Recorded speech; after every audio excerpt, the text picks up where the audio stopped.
नमस्कार दोस्तों, आपका स्वागत करता हूं इस YouTube channel SK coaching centre पर। दोस्तों आज हम लोग रीजनिंग के एक और नए पार्ट को देखने वाले हैं।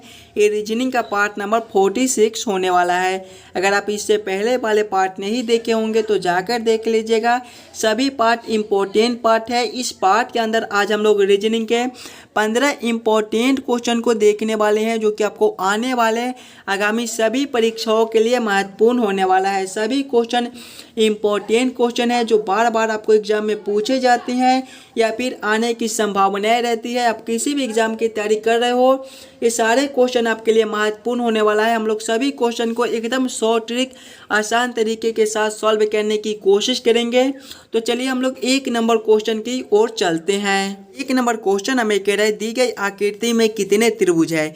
इस आकृति में टोटल कितने त्रिभुज है ये आपसे पूछ रहा है। पहले आप लोग वीडियो को रोक लीजिए और एकदम आराम से इसमें त्रिभुज काउंटिंग कीजिए कि इसमें आपका टोटल कितने त्रिभुज बनता है। देखिए ध्यान से देखेंगे तो सबसे पहले आपका एक ए वाला त्रिभुज हो जाएगा, दूसरा आपका ए वाला बनता है, तीसरा आपका ए हो जाएगा और चौथे को देखिएगा तो चौथा आपका यहाँ से लेकर यहाँ तक भी एक बनता है, ये आपके चौथे त्रिभुज हो जाएंगे।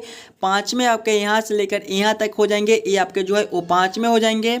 छठे को हम लोग देखेंगे तो छठा आपका यहाँ से लेकर यहाँ तक भी एक बनता है, ये आपके छठे हो जाएंगे। सातवें को देखेंगे तो इसी प्रकार से आपका यहाँ से लेकर यहाँ तक ये आपका सातवां हो जाएगा। और बहुत सारे बच्चे लास्ट वाले काउंट नहीं करते, यानी कि ये हमारा जो है सबसे बड़े वाला ये आठवां त्रिभुज हो जाएगा। आठ आपका कौन सा ऑप्शन में है देखिएगा, आठ आपका ऑप्शन नंबर सी में दिया गया है, जो कि हमारे सही उत्तर हो जाएंगे। इस वाले आकृति में आपके टोटल 8 ट्रायंगल त्रिभुज बनते हैं। क्वेश्चन नंबर 1 का मेरे भाई ऑप्शन सी आपका सही हो जाएगा। क्लियर है। चलिए अगले प्रश्न की ओर हम लोग चलेंगे, क्वेश्चन नंबर 2 की ओर। ये रहा क्वेश्चन नंबर 2। क्वेश्चन नंबर 2 हमें कह रहे हैं, दिए गए संख्या को पूरा करें। यहाँ पर संख्या नहीं आपका श्रृंखला हो जाएगा। दिए गए श्रृंखला को पूरा करें, आपका श्रृंखला सीरीज से रिलेटेड क्वेश्चन है।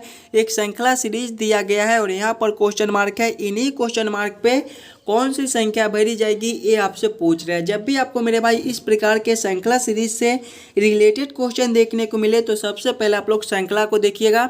देखिए सबसे पहले आपका 2 लिखा हुआ है, 2 के आगे देखिएगा आपका 5 है, 5 के आगे देखिएगा तो आपका 11 है, 11 के आगे देखिए आपका 23 है और 23 के आगे देखिएगा तो आपका क्वेश्चन मार्क है। किस प्रकार का श्रृंखला है, इसे हम लोग कैसे जल्द से जल्द सॉल्व कर सकते हैं ये सोचेंगे। ये 5 है आपका, देखिएगा 2 से 5 लिखा हुआ है और उसके आगे देखिए फिर 5 से 11 लिखा हुआ है, यानी कि श्रृंखला हमारा ऊपर की ओर बढ़ रहा है। और कुछ इस प्रकार से ये 2 से 5 लिख रहा है, यानी कि पहले गुना 2 प्लस 1 कर दिया है तो हमारा 5 हो गया है। 2 गुना 2 हमारे 4, 4 प्लस 1 हमारे 5। उसी प्रकार से देखिए 5 से 11 है, इसमें भी आपके गुना 2 प्लस 1 हो जाएंगे। आगे देखिएगा 11 से 23 है, इसमें भी आपके गुना 2 प्लस 1 हो जाएंगे। तो वही सेम हम लोग आगे भी कर देंगे, यानी कि जब 23 गुना 2 प्लस 1 हम लोग करेंगे तो हमारे कितने हो जाएंगे, 23 गुना 2 जो है वो हमारे 46 होते हैं। 46 प्लस 1 हमारे कितने हो जाएंगे, 47 हो जाएंगे। 47 आपका इस वाले क्वेश्चन मार्क पे भरा जाएगा। 47 कौन सा ऑप्शन में दिया गया है, ऑप्शन नंबर ए में दिए गए हैं, जो कि हमारे सही उत्तर हो जाएंगे। इस वाले क्वेश्चन मार्क पे मेरे भाई आपका 47 भरा जाएगा। क्लियर है। चलिए अगले प्रश्न की ओर हम लोग चलते हैं, क्वेश्चन नंबर 3 की ओर। क्वेश्चन नंबर 3 हमें कह रहा है, निम्नलिखित प्रश्न में दिए गए विकल्पों में से संबंधित संख्या को चुनिए। संबंधित संख्या चुनने के लिए बोला है। नंबर एनालॉजी रीजनिंग के प्रश्न है। इस प्रकार के भी प्रश्न आपको सभी एग्जाम में देखने को मिल जाएंगे, तो पहले आप लोग खुद से जरूर सॉल्व करने की कोशिश कीजिएगा। ये 36 से 27 कैसे लिख रहा है, 36 से 27 कैसे संबंधित है। इसी प्रकार से हम लोग सोचेंगे हमारा 96 से कौन सा संख्या बनेगा, 96 से कौन सा संख्या संबंधित होगा, जो इस वाले क्वेश्चन मार्क पे भरे जाएंगे। सबसे पहले आप लोग खुद से जरूर सॉल्व करने की कोशिश कीजिएगा। ये 36 से 27 कैसे लिख रहा है। अगर आप लोग ध्यान से देखिएगा तो 27 आपका क्या है, 27 आपका 3 का क्यूब है, यानी कि हम लोग 36 से 3 ले आते हैं तो आसानी से हमारा 27 बन जाएगा। देखिए 36 आपका क्या होता है, 6 का स्क्वायर होता है। 36 आपका क्या होता है, 6 का स्क्वायर होता है। 6 में अगर हम लोग 2 से भाग करेंगे तो हमारे 3 और 3 का क्यू हमारे कितने होते हैं, देखिए 3 का क्यू हमारे 27 होते हैं। 27 आपका यहाँ पर लिखा हुआ है। उसी प्रकार से संख्या को देखेंगे तो संख्या हमारा 196 है। 196 भी किसी का स्क्वायर होता है।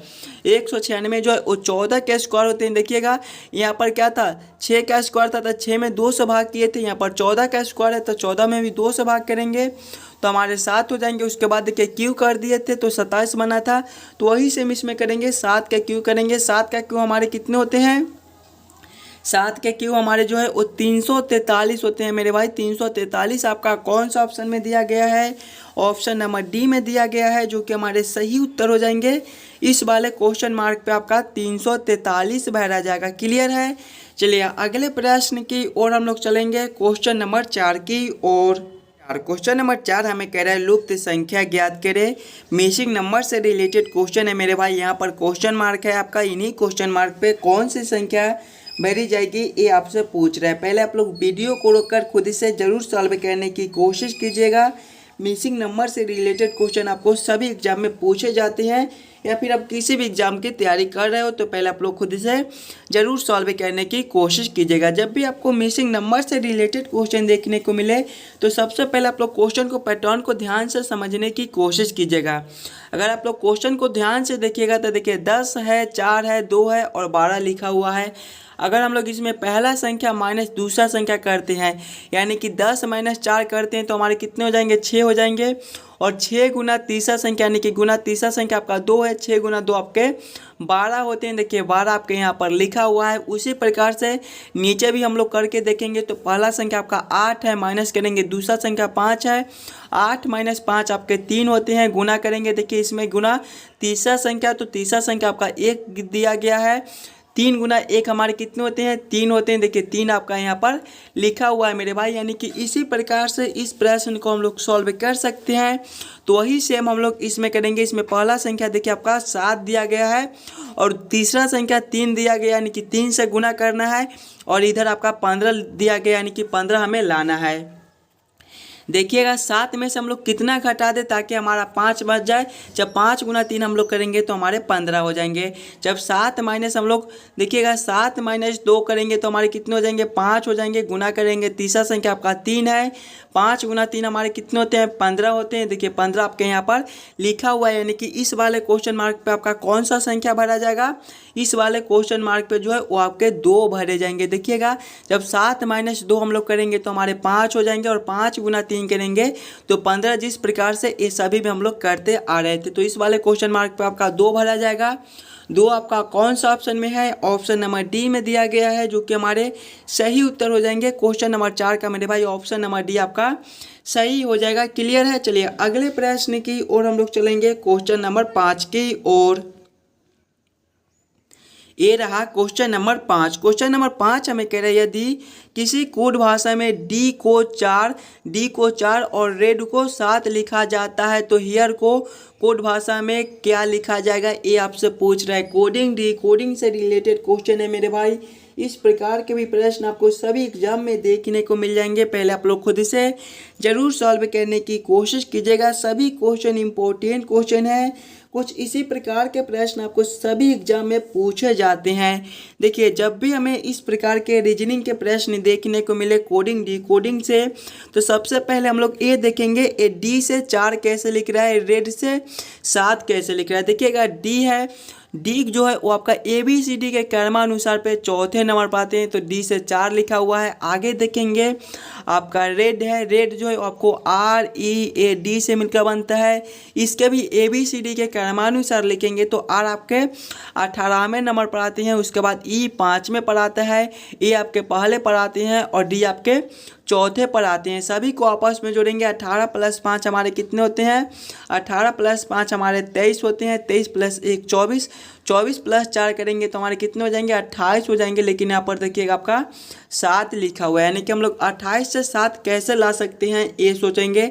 जब 28 में हम लोग 7 से भाग करेंगे तो हमारे 28 में जब हम लोग 4 से भाग करेंगे तो हमारे 7 बन जाएंगे। वही सेम हम लोग हेयर के साथ करेंगे। हेयर के भी सभी अक्षर को आपस में ABCD के क्रमानुसार लिखकर आपस में जोड़कर 4 से भाग कर देंगे। देखिए हियर जो है वो आपका HEAR से मिलकर बनता है। इसको भी सभी अक्षर को ABCD के क्रमानुसार लिख लेंगे। देखिएगा H है, H जो है वो आपके 8वें नंबर पर आते हैं। उसके बाद E है, E आपके 5वें नंबर पर आते हैं, E आपके पहले नंबर पर, और R आपके 18वें नंबर पर आते हैं। सभी को आपस में जोड़ेंगे। 18 + 5 हमारे कितने होते हैं? 18 + 5 हमारे जो है वो 13 होते हैं। 13 + 1 हमारे 14, 14 + 18 करेंगे तो हमारे 32 हो जाएंगे। 32/4 करेंगे तो हमारे कितने हो जाएंगे? 32/4 जो है वो हमारे 8 हो जाएंगे। 8 आपका कौन सा ऑप्शन में है? ऑप्शन नंबर डी में दिया गया है, जो कि हमारे सही उत्तर हो जाएंगे। जिस प्रकार से डी आपके चौथे नंबर पर आते हैं तो डी से 4 लिखा हुआ है। डी आपका अकेला था, इसलिए इसमें 4 से भाग नहीं किया गया है। उसके बाद आपका रेड है। रेड के सभी अक्षर को आपस में जोड़कर 4 से भाग करने पर 7 आता है। उसी प्रकार से जब हम लोग हियर के सभी अक्षर को आपस में जोड़कर 4 से भाग करेंगे तो हमारे 8 हो जाएंगे। 8 आपके ऑप्शन नंबर डी में दिए गए हैं। क्लियर है? चलिए अगले प्रश्न की ओर हम लोग चलेंगे, क्वेश्चन नंबर 6 की ओर। ये रहा क्वेश्चन नंबर 6। क्वेश्चन नंबर 6 हमें कह रहा है दिए गए प्रश्न में विषम शब्द को चुनिए। विषम शब्द चुनने के लिए बोल रहा है। इस प्रकार के भी प्रश्न आपको एग्जाम में देखने को मिल जाएंगे, तो पहले आप लोग खुद से जरूर सॉल्व करने की कोशिश कीजिएगा। ये चारों ऑप्शन में आपका सबसे अलग ऑप्शन कौन सा दिया गया है, वही आपका विषम शब्द हो जाएगा। ऑप्शन नंबर ए में आपका चाकू है मेरे भाई, ऑप्शन बी में कांटा है, ऑप्शन सी में प्लेट है, और ऑप्शन डी में देखिएगा चम्मच है। अगर आप लोग ध्यान से देखिएगा तो चाकू, कांटा, चम्मच एक प्रकार का है, लेकिन प्लेट आपका ये तीनों से अलग दिया गया है। यानी कि क्वेश्चन नंबर 6 का आपका जो है ऑप्शन नंबर सी सही हो जाएंगे। चलिए अगले प्रश्न की ओर हम लोग चलेंगे, क्वेश्चन नंबर 7 की ओर। ये रहा क्वेश्चन नंबर 7। क्वेश्चन नंबर 7 हमें कह रहा है दिए गए श्रृंखला को पूरा करें। अक्षर श्रृंखला से रिलेटेड क्वेश्चन आपका एक अक्षर श्रृंखला दिया गया है और यहाँ पर क्वेश्चन मार्क है। इन्हीं क्वेश्चन मार्क पे मेरे भाई कौन से अक्षर भरे जाएंगे ये आपसे पूछ रहा है। इस प्रकार के भी प्रश्न आपको बार बार एग्जाम में देखने को मिल जाएंगे, तो पहले आप लोग खुद से जरूर सॉल्व करने की कोशिश कीजिएगा। जब भी आपको अक्षर श्रृंखला से रिलेटेड क्वेश्चन देखने को मिले तो सबसे पहले आप लोग अक्षर श्रृंखला को ध्यान से देखिएगा और समझने की कोशिश कीजिएगा आपका किस प्रकार का अक्षर श्रृंखला दिया गया है, इसे हम लोग कैसे जल्द से जल्द सॉल्व कर सकते हैं। देखिए श्रृंखला को देखेंगे तो पहले आपका CE दिया गया है। CE के आगे हम लोग देखेंगे तो आपका GI दिया गया है। GI के आगे हम लोग देखेंगे तो हमारा KM दिया गया है। देखिएगा KM के आगे हम लोग देखेंगे तो OQ दिया गया है और OQ के आगे आपका क्वेश्चन मार्क है। किस प्रकार का श्रृंखला है, इसे हम लोग कैसे जल्द से जल्द सॉल्व कर सकते हैं ये सोचेंगे। देखिए सिंगल अक्षर को देखेंगे तो C से आपका G दिया गया है। C जो है वो आपके तीसरे पर आते हैं और G जो है वो आपके 7वें पर आते हैं, यानी कि इसमें आपके +4 हो जाएंगे। आगे देखेंगे तो G से आपका K लिखा हुआ है। G जो है वो आपके 7वें पर आते हैं और K आपके 11वें पर आते हैं, इसमें भी आपके +4 हो जाएंगे। आगे देखेंगे K से O दिया गया है। K आपके 11वें पर आते हैं, O आपके 15वें नंबर पर आते हैं, यानी कि इसमें भी आपका +4 हो जाएगा। +4 +4 +4, तो आगे भी हम लोग +4 कर देंगे। जब O +4 हम लोग करेंगे तो हमारे कितने हो जाएंगे? वो आपके 15वें नंबर पर आते हैं। 15 + 4 हमारे 19, और 19वें पर आपका कौन सा अक्षर आता है? 19वें पर आपका S आता है, यानी कि इसमें पहला अक्षर जो है वो आपका S हो जाएगा। आगे देखेंगे दूसरे अक्षर को तो देखिए E से I लिखा हुआ है। E आपको जो है वो 5वें पर आते हैं और I जो है वो आपके 9वें पर आते हैं, यानी कि इसमें आपका जो है वो +4 हो जाएगा। आगे हम लोग देखेंगे तो I से M लिखा हुआ है। I आपके 9वें पर आते हैं। 9 + 4 करेंगे तो हमारे 13, और 13वें पर आपका M आता है, यानी कि इसमें भी आपका +4 है। आगे देखेंगे तो M से Q दिया गया है, इसमें भी आपके +4 हो जाएंगे। M आपके 13वें पर आते हैं और Q आपके 17वें नंबर पर आते हैं, इसमें भी +4 है। देखिएगा +4 +4 +4, तो आगे भी हम लोग +4 कर देंगे। जब Q +4 हम लोग करेंगे तो हमारे कितने हो जाएंगे? 17 + 4 हमारे 21 होते हैं और 21वें पर आपका U आता है। कौन सा ऑप्शन में? SU दिया गया है। SU आपके ऑप्शन नंबर C में दिए गए हैं, जो कि हमारे सही उत्तर हो जाएंगे। इस वाले क्वेश्चन मार्क पे आपका SU भरा जाएगा। क्लियर है? क्वेश्चन नंबर 7 का आपका ऑप्शन नंबर सी जो है वो सही हो जाएंगे। अगर आपको किसी भी प्रश्न में कहीं पर भी कोई दिक्कत हो तो हमें कमेंट कर दीजिएगा। चलिए अगले प्रश्न की ओर हम लोग चलेंगे, क्वेश्चन नंबर 8 की ओर। ये रहा क्वेश्चन नंबर 8। क्वेश्चन नंबर 8 हमें कह रहा है नीचे दिए गए प्रश्न में संबंधित शब्द को चुनिए। संबंधित शब्द चुनने के लिए बोला जा रहा है। प्रश्न हमें कह रहा है जिस प्रकार से थकावट का संबंध शक्ति के साथ है उसी प्रकार से हमसे पूछा जा रहा है ये दोनों क्वेश्चन मार्क पे कौन से शब्द संबंधित होंगे जो भरे जाएंगे। सबसे पहले आप लोग क्वेश्चन को ध्यान से देखिए और समझने की कोशिश कीजिएगा। ये थकावट से शक्ति कैसे लिख रहा है, थकावट से शक्ति आपका कैसे संबंधित है, उसी प्रकार से आप लोग सोचिएगा ये दोनों क्वेश्चन मार्क पे कौन से शब्द संबंधित होंगे। ध्यान से देखिएगा तो थकावट का विलोम शब्द आपका शक्ति होता है, उसी प्रकार से हम लोग देखेंगे तो ऑप्शन डी में देखिएगा सूखा का विलोम शब्द आपका बाढ़ होता है। यानी कि इस वाले क्वेश्चन मार्क पे मेरे भाई सूखा और इस वाले क्वेश्चन मार्क पे आपका बाढ़ भरा जाएगा। क्वेश्चन नंबर 8 का आपका ऑप्शन नंबर डी जो है वो सही हो जाएंगे। चलिए अगले प्रश्न की ओर हम लोग चलेंगे, क्वेश्चन नंबर 9 की ओर। ये रहा क्वेश्चन नंबर 9। क्वेश्चन नंबर 9 हमें कह रहा है वेन आरेख वेन डायग्राम से रिलेटेड क्वेश्चन है आपका। लेखन सामग्री पेंसिल और आलू का किस प्रकार से वेन आरेख वेन डायग्राम बनेगा, ये आप लोगों से पूछ रहा है। इंपॉर्टेंट क्वेश्चन है। इस प्रकार के भी वेन आरेख वेन डायग्राम से रिलेटेड क्वेश्चन भी आपको एग्जाम में पूछे जाते हैं, तो पहले आप लोग खुद से ज़रूर सॉल्व करने की कोशिश कीजिएगा। लेखन सामग्री पेंसिल और आलू का आपका किस प्रकार से वेन आरेख वेन डायग्राम बनेगा, कौन किसके साथ संबंधित है, किसके अंदर हम लोग किसको रख सकते हैं, ये आप लोग सोचिएगा। देखिए पहले आपका लेखन सामग्री है और पेंसिल है। पेंसिल भी आपका एक लेखन सामग्री है, यानी कि हम लोग लेखन सामग्री के अंदर पेंसिल को रख देंगे। पहले लेखन सामग्री के लिए एक गोला हम लोग बना लेंगे, लेखन सामग्री के अंदर हमारे पेंसिल आ जाएंगे और उसके बाद देखिए आपका आलू है। आलू एक सब्जी है, यानी कि ये दोनों से हमारा अलग है। आलू को हम लोग सबसे अलग कर देंगे। इसका वेन आरेख वेन डायग्राम कुछ इस प्रकार से बनेगा, जो कि ऑप्शन नंबर डी में आपका दिया गया है। क्वेश्चन नंबर 9 का आपका ऑप्शन नंबर डी जो है वो सही हो जाएंगे। क्लियर है। चलिए अगले प्रश्न की ओर हम लोग चलेंगे, क्वेश्चन नंबर 10 की ओर। Question number 10। क्वेश्चन नंबर 10 हमें कह रहा है किसी कोड भाषा में जोड़ का मतलब गुना है, घटाव का मतलब जोड़ है, गुना का मतलब भाग है और भाग का मतलब घटाव है। निम्नलिखित प्रश्न का उत्तर क्या है। प्रश्न आपको 234 गुना 9 घटाव 12 जोड़ 4 बराबर क्वेश्चन मार्क। इन्हीं क्वेश्चन मार्क पे मेरे भाई कौन सी संख्या भरी जाएगी, ये आप लोगों से पूछ रहे हैं। जब भी आपको इस प्रकार के रीजनिंग के प्रश्न देखने को मिले तो सबसे पहले आप लोग क्वेश्चन को ध्यान से देखिएगा और समझने की कोशिश कीजिएगा कि प्रश्न आपको क्या कह रहा है। देखिए प्रश्न हमें कह रहा है कि जोड़ का मतलब क्या है। जोड़ का मतलब गुना है, यानी कि जहाँ पे जोड़ का चिन्ह है वहाँ पे हम लोग गुना के चिन्ह को रखेंगे। घटाव का मतलब आपका जोड़ दिया गया है, यानी कि जहाँ पे घटाव का चिन्ह है वहाँ पे हम लोग जोड़ के चिन्ह को रखेंगे। आगे देखेंगे आपका गुना का मतलब भाग दिया गया है, यानी कि जहाँ पे गुना का चिन्ह है वहाँ पे हम लोग भाग के चिन्ह को रखेंगे और भाग के जगह पे हम लोग घटाव को रखकर इस समीकरण को हल कर लेंगे। देखिएगा पहले आपका 234 है, 234 के बाद आपका गुना का चिन्ह है। गुना का मतलब देखिएगा, गुना का मतलब देखिए आपका गुना का मतलब भाग है, यानी कि यहाँ पर गुना के चिन्ह के जगह पे हम लोग भाग के चिन्ह को रखेंगे तो हमारे भागा 9 हो जाएंगे। उसके बाद आपका घटाव है, घटाव का चिन्ह का मतलब देखिएगा, घटाव का मतलब आपका जोड़ है, यानी कि यहाँ पर हमारे जोड़ 12 हो जाएंगे। उसके बाद आपका जोड़ का चिन्ह है, देखिए जोड़ का मतलब देखिएगा, जोड़ का मतलब आपका क्या दिया गया है। जोड़ का मतलब हम लोग देखेंगे तो जोड़ का मतलब आपका गुना है, यानी कि यहाँ पर हमारे गुना 4 हो जाएंगे। इस समीकरण को जब इस समीकरण को हम लोग हल करेंगे तो पहले आपका भाग का काम होगा, उसके बाद गुना का, उसके बाद जोड़ का। पहले भाग के काम करेंगे, 234 भागा 9 जो है वो हमारे 26 हो जाएंगे। प्लस करेंगे हम लोग 12 गुना 4 हमारे 48 हो जाएंगे। जब 26 प्लस 48 हम लोग करेंगे तो हमारे कितने हो जाएंगे, 74 हो जाएंगे। 74 आपका कौन सा ऑप्शन में है, ऑप्शन नंबर ए में दिया गया है, जो कि हमारे सही उत्तर हो जाएंगे मेरे भाई। इस वाले क्वेश्चन मार्क पे आपका 74 भरा जाएगा। क्लियर है।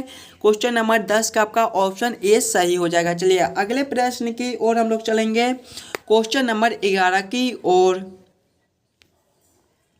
ये रहा क्वेश्चन नंबर 11। क्वेश्चन नंबर 11 हमें कह रहा है नीचे दिए गए प्रश्न आकृति को पूरा करें। आपका यहाँ पर एक प्रश्न आकृति दिया गया है, यहाँ पर क्वेश्चन मार्क है। इन्हीं क्वेश्चन मार्क पे ये तीनों आकृति में से कौन सा आकृति भरा जाएगा ये पूछ रहे। 4 आकृति है, इन्हीं चारों आकृति में से कौन सा आकृति भरा जाएगा ये आपसे पूछ रहे हैं। जब भी आपको इस प्रकार के प्रश्न देखने को मिले तो सबसे पहले आप लोग ये तीनों आकृति को ध्यान से देखिएगा और समझने की कोशिश कीजिएगा कि तीनों आकृति आपस में कैसे संबंधित है। इसी प्रकार के संबंधित हमारे अगले आकृति कौन से होंगे जो इस वाले क्वेश्चन मार्क पे भरे जाएंगे। ध्यान से देखिएगा। तो पहले इसमें आपका एक गोला है, इसमें भी आपका एक गोला है और इसमें भी आपका एक गोला है, देखिएगा। उसके बाद नीचे आपका एक गोला है, नीचे एक गोला है, तो इसमें भी एक नीचे गोला है। इस प्रकार की आकृति अभी तक हम लोग बना लेंगे। एक गोला सभी में दिए गए हैं।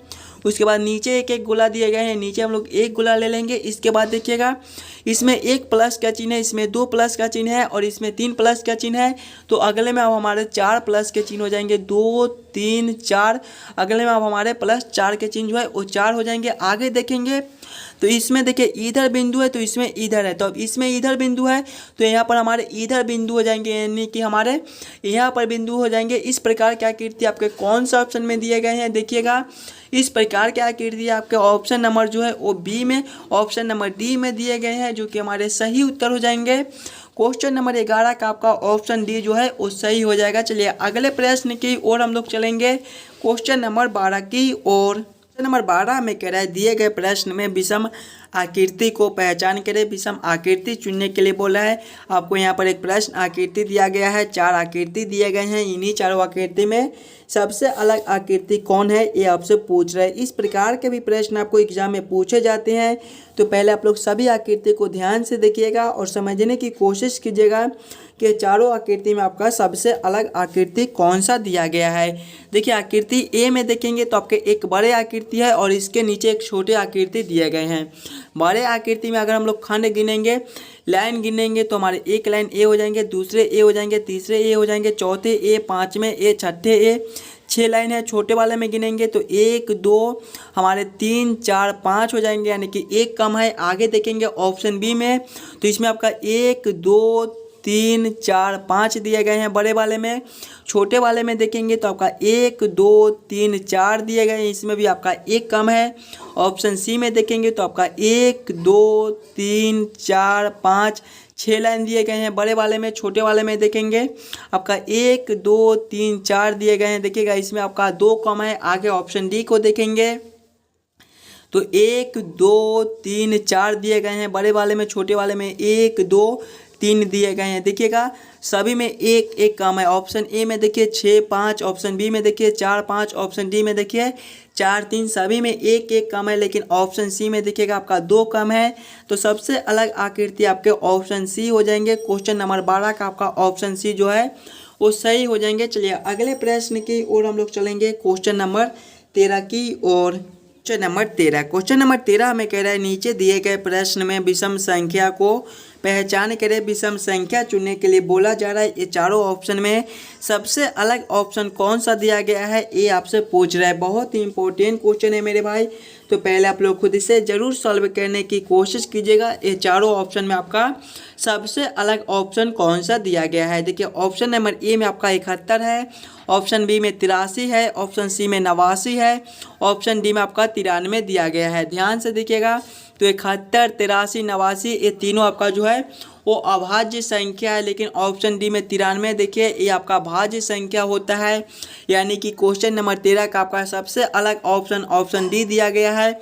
यही आपका विषम संख्या हो जाएगा। क्वेश्चन नंबर 13 का ऑप्शन डी जो है वो आपके सही हो जाएंगे। चलिए अगले प्रश्न की ओर हम लोग चलेंगे, क्वेश्चन नंबर 14 की ओर। ये रहा क्वेश्चन नंबर 14। क्वेश्चन नंबर 14 हमें कह रहा है नीचे दिए गए प्रश्न में संबंधित अक्षरों को चुनिए। संबंधित अक्षर चुनने के लिए बोला जा रहा है। जिस प्रकार से ZA का संबंध YB के साथ है उसी प्रकार से हम लोगों से पूछा जा रहा है XC का संबंध कौन सा अक्षर से होगा जो इस वाले क्वेश्चन मार्क पे भरे जाएंगे। इस प्रकार के भी प्रश्न आपको लमसम सभी एग्जाम में देखने को मिल जाएंगे। तो पहले आप लोग खुद इसे जरूर सॉल्व करने की कोशिश कीजिएगा। ZA से वाई बी कैसे लिख रहे हैं हम लोग, जेड ए से वाई बी कैसे ला सकते हैं। पहले ध्यान से देखिएगा, पहले आपका क्या है, जेड ए है, इसका कोड क्या लिखा हुआ है, इससे क्या लिखा हुआ है, वाई बी लिखा हुआ है। ध्यान से देखिए सिंगल सिंगल अक्षर को, तो जेड से वाई है, इसमें आपका -1 है। आगे देखेंगे ए से बी है, इसमें आपका +1 है, यानी कि पहले वाले में -1 और दूसरे वाले में +1 करना है। तो वही से हम लोग इसमें करेंगे, हमारा x ही है, x -1 करेंगे। देखिएगा x आपके 24वें पर आते हैं, 24 - 1 जो है वो हमारे 23 हो जाएंगे और 23वें पर आपका w आ जाएगा। आगे देखेंगे आपका c है, c +1 करेंगे तो हमारे कितने हो जाएंगे, c आपके तीसरे पर आते हैं, 3 + 1 हमारे 4 होते हैं और चौथे पर आपका d आता है। कौन से ऑप्शन में आपका WD दिया गया है, WD आपके ऑप्शन नंबर डी में दिए गए हैं, जो कि हमारे सही उत्तर हो जाएंगे मेरे भाई। इस वाले क्वेश्चन मार्क पे आपका WD भरा जाएगा। क्लियर है। चलिए अगले प्रश्न की ओर हम लोग चलेंगे, क्वेश्चन नंबर 15 की ओर। क्वेश्चन नंबर 15 हमें कह रहा है, दिए गए प्रश्न में निम्नलिखित शब्दों का सही क्रम बताएं। समायोजन, बोध, स्कीम निर्माण, समावेश, अनुभूति का सही क्रम क्या होगा, ये आपसे पूछ रहा है। बहुत ही इंपॉर्टेंट क्वेश्चन है, तो पहले आप लोग खुद से जरूर सॉल्व करने की कोशिश कीजिएगा। समायोजन, बोध, स्कीम निर्माण, समावेश और अनुभूति का सही क्रम क्या हो जाएगा, और हमें कमेंट करके ज़रूर बतलाइएगा कि 15 क्वेश्चन में से आप लोग कितने क्वेश्चन को खुद से सॉल्व किए हो। देखिए इसका सही क्रम जो है वो सबसे पहले हमारे क्या हो जाएंगे, अनुभूति हो जाएंगे, यानी कि 5 नंबर हो जाएंगे। अनुभूति के बाद आपका बोध हो जाएगा, यानी कि 2 नंबर हो जाएगा। बोध के बाद जो है वो आपका समावेश हो जाएगा, यानी कि 4 नंबर हो जाएंगे। समावेश के बाद आपका जो है वो स्कीम निर्माण हो जाएंगे, यानी कि 3 नंबर हो जाएंगे। स्कीम निर्माण के बाद आपका समायोजन हो जाएंगे, यानी कि 1 नंबर हो जाएंगे। कौन सा ऑप्शन में आपका 5 2 4 3 1 दिया गया है, 5 2 4 3 1 हमारे ऑप्शन डी में दिए गए हैं मेरे भाई, जो कि हमारे सही उत्तर हो जाएंगे। इस सभी शब्दों का सही क्रम जो है वो सबसे पहले आपके अनुभूति, अनुभूति के बाद आपका बोध, बोध के बाद जो है वो आपका समावेश, समावेश के बाद आपका स्कीम निर्माण, स्कीम निर्माण के बाद आपका समायोजन हो जाएगा। आशा करता हूं मेरे भाई कि आप लोग सभी प्रश्न को बढ़िया से समझ गए होंगे। अगर आपको किसी भी प्रश्न में कहीं पर भी कोई दिक्कत हो तो हमें कमेंट कर दीजिएगा, और जितने भी बच्चे इस यूट्यूब चैनल पर नए हो चैनल को सब्सक्राइब और वीडियो को लाइक ज़रूर कर दीजिएगा। हम डेली आपको रीजनिंग के एक एक नए पार्ट लेकर आते हैं, एक नए क्लास लेकर आते हैं, जिसमें आपको 15 से ज़्यादा इम्पोर्टेंट रीजनिंग के अलग अलग पार्ट से रीजनिंग के क्वेश्चन कराए जाते हैं।